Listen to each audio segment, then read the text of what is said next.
Hello there, this is James Farr. I've decided to do a warp fragment tutorial video.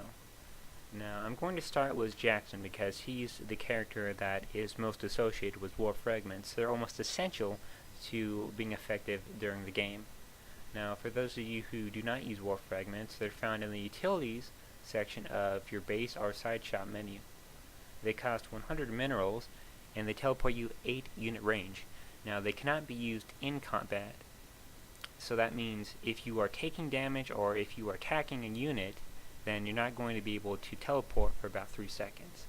Now, before you can start using warp fragments, you really need to assign hotkeys for them. If you haven't already assigned your hotkeys for your inventory, you go up to Menu, click on Hotkeys, Create Profile, Global, and then click on the Inventory drop-down box. As you see here, I already have Z, X, and C assigned as my hotkeys.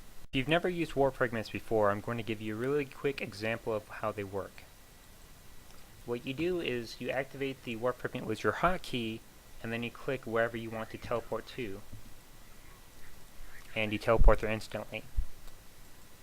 Now, if you click outside of the range, then you will teleport as close as you can to where you clicked.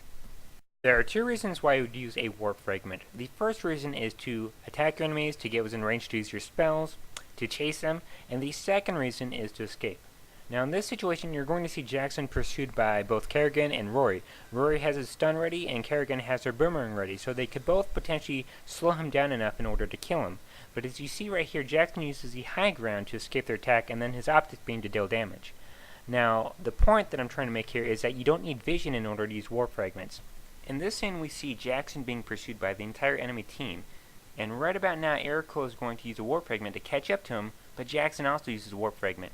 So if Jackson had just continued to run, he would have been killed by Erico who used a warp fragment. Now this is going to be an example of how to attack with Jackson. As you can see here, he's going to warp fragment in range to use his magnetic link, then his optic beam, and then his ultimate. And as you can see here, it kills Tosh quite easily.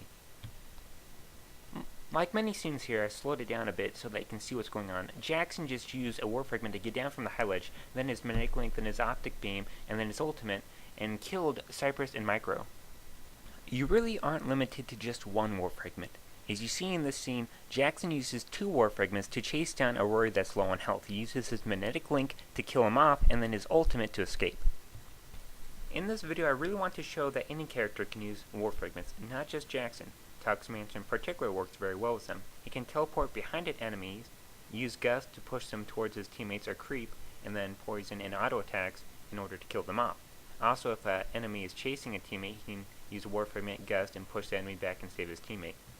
With Toxmancer, it's not necessary to warp behind them and push them back. You can warp beside them and push them to the side. That still slows them down enough so that you have time to kill them. Also, when using a warp fragment with Toxmancer, try to get behind cover. He's really great at getting in a sneak attack.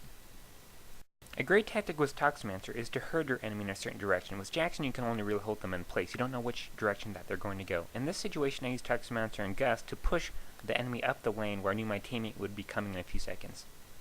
Now, I realize that Grunty hasn't been released in 4.0 just yet, and I'm not sure how much he's going to change from his 3.0 version, but a great tactic for him was to use his rocket from out of sight, and then use a warp fragment to close the distance so he could use his shotgun to finish off the enemy. Now, he had a long-range ability that a warp fragment allowed him to combine with his short-range ability very well.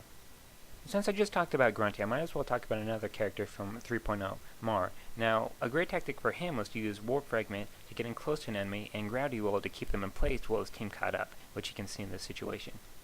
In this situation, Lord Zakron only has enough energy to use 2 abilities, so he uses Warp Fragment in order to catch his enemy in his ultimate, then Elbow Drive to deal damage. Another thing to keep in mind is that if you have enough energy, you can do that exact same tactic and then use Blink to escape a dangerous situation.